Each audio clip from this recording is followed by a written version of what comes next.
Les cellules eucaryotes qui composent notre organisme possèdent une organisation complexe et définie en trois grands éléments. Le premier élément, c'est le noyau. Le noyau, c'est un centre de commandement.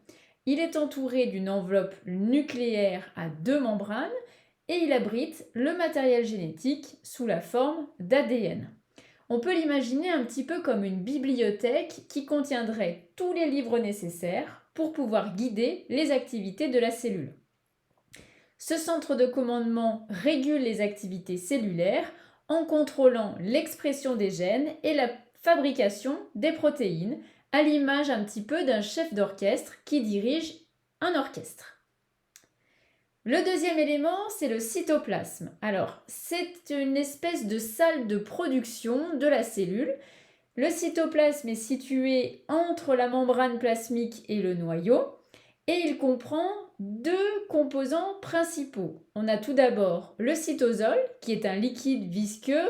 On peut un petit peu l'imaginer comme une espèce de soupe nutritive où vont flotter divers ingrédients qui vont être nécessaires à la vie cellulaire.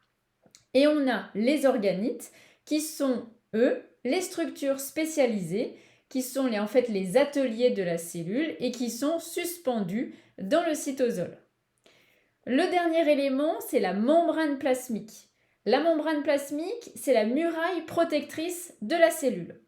Elle est composée d'une bicouche lipidique avec des protéines intégrées à l'intérieur et elle va fonctionner comme une douane qui contrôle ce qui entre et sort de la cellule, tout ça pour maintenir l'intégrité cellulaire. Donc cette membrane, elle régule les échanges entre l'intérieur de la cellule, le milieu intracellulaire, et l'extérieur de la cellule, le milieu extracellulaire. Ceci va permettre de faciliter le transport des nutriments, des déchets, des signaux chimiques. On peut comparer un petit peu cette membrane plasmique à des portes automatiques qui vont s'ouvrir et se fermer selon les besoins. La membrane plasmique va donc jouer un rôle dans la communication cellulaire, la reconnaissance des autres cellules, un petit peu comme un système de badge d'identification pour accéder aux différentes zones d'une usine.